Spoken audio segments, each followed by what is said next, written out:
السلام عليكم ورحمة الله وبركاته، ورجعت لكم في فيديو جديد عن لعبة كلاش اوف كلانس. صديقي الصدوق، مرحب بيك. نعم. ارغي يا عم الأمور. وحشتني والله يا عم، عشان كده جاي لك النهاردة بحتة فيديو. انما ايه، واخد بالك يا عم المرحوم. رجعنا تاني لسلسلة اغرب التصاميم اللي بدأناها في تاون هول 10. الناس يا اسطى بتجيب لك فيديوهات عن اقوى التصاميم الحربية، اقوى تصاميم رفع الكؤوس، حفظ موارد، معرفش ايه. يا عم ده خلاص. اما انا اجيلك باغرب التصاميم اللي تشوفها عن تاون هول 11. اغرب 5 تصاميم، والرابط بتاعهم هتلاقيه تحت في الوصف. فهمت، ايوه طبعا فهمت. بس قبل ما نكمل، ما تنساش انك تصلي على سيدنا محمد عليه افضل الصلاة والسلام، وتذكر الله، فألا بذكر الله تطمئن القلوب. كمان ما تنساش انك تدوس لايك وتشترك في القناة، وكمان تفعل زرار الجرس والتعليق طبعا الجميل عشان تشجعني اعمل فيديوهات تاني. هو هو حضرتك بتكلمني؟ لحظة بس، يعني بعد ده كله برضه لسه بتتفرج وانت مش مشترك؟ ده انا هد الدنيا، ده انا ولع المنطقه دي باللي فيها. انزل يا اسطى اشترك واكتب الكومنت يلا عشان نكمل الفيديو. لا يا صايع ياد. خلصت يا صاحبي؟ طب يلا بينا على الفيديو. تصاميم غريبة عجيبة مريبة لتاون هول 11 يا صاحبي، وتعالى يلا مع بعضينا كده نبتدي اوريك التصاميم دول من 5 تصاميم. اول تصميم من ال5 اللي معانا النهاردة، وادي اول تصميم معانا النهاردة. اضرب نفسي، لا خلاص بضرب نفسي خلاص والنبي اليوم اللي شفتك فيه.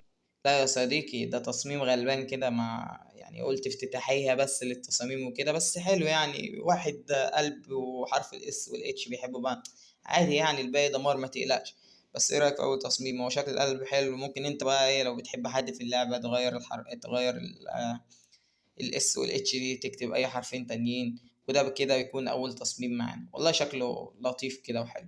تعالوا طيب اجيب تاني تصميم وارجع لكم تاني على طول. ده تاني تصميم معانا يا صديقي، وزي ما انت شايف كده، ده لو جبنا هنا عرض الجدران بس هتلاقيه عامل زي الطائرة الحربية، وشكله جامد أوي الصراحة. بصراحة أنا مش عارف اللي مصممه ده مصممه ازاي يا جدعان. طب أنا ممكن أسأل سؤال؟ هل فيكم ناس بتعرف تعمل تصاميم من دي؟ لو عندك تصاميم من دي انت اللي عاملها بنفسك وعايز تعرضها، ممكن تبقى تكتب لي رسالة تحت، وإن شاء الله هنعمل كلان قريب صحيح. واخد منكم التصاميم دي وانشرها ان شاء الله. طيب ده كده زي ما انتم شايفين، ده تاني تصميم عندنا. زي ما قلنا الطيارة الحربية اللي شكلها جامد دي. وبكده ده تاني تصميم معانا. نشوف تالت تصميم في الليلة دي هيبقى عامل ازاي. اتفرج يا زميلي على العظمة. والله يا جدعان الناس اللي بتعمل التصاميم دي عالمية. انا اصلا ما اظنش ان انا لو حاولت اعمل تصميم زي ده هقدر اعمله. ف يعني اخطبوط، اخطبوط حرفيا يعني. شكله بسم الله ما شاء الله، كل حاجة فيه مجساته. 2 4 6 7، ناقص له بس واحد من الأزرار الطويلة، لأن هو بيبقى عنده 8. بس عادي يعني كشكل، عظمة والله عظميته. الناس دي رايقة ودماغها رايقة، وفنانين بتلعب لعبة كلاش اوف كلانس، مش بس ناس بتعرف تهجم. إذا كان في ناس بتعرف تهجم في الحرب، ففي ناس تانية عتاولة بتعرف تفنن في التصاميم يا جدعان.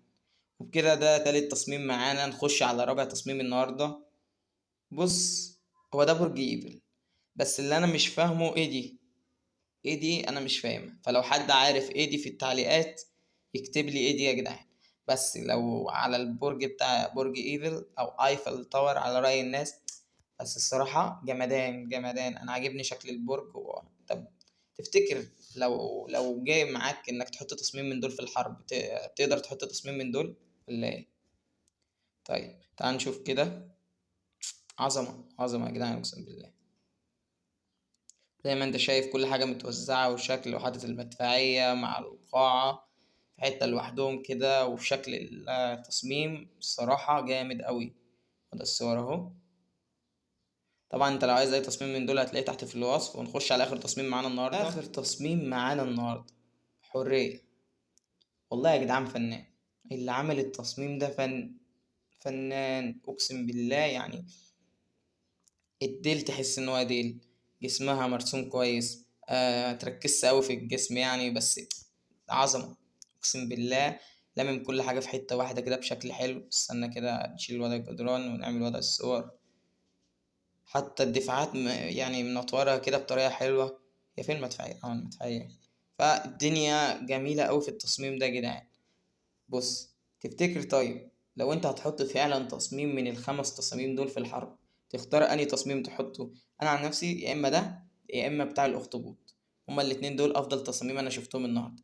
طبعًا عايزك تكتب لي تحت رأيك في الكومنتات تقول لي إيه أفضل تصميم فيهم، وكمان عايزك ما تنساش إنك تشترك في القناة وتفعّل زر الجرس والفيديو ده إن شاء الله لو وصل مثلًا يعني 10 لايكات أو 15 لايك هاعمل منه جزء تاني إن شاء الله، فما تنساش طبعًا إنك تدوس لايك وتشترك في القناة، وبكده يكون فيديو النهارده خلص وأشوفكم الفيديو الجاي، سلام.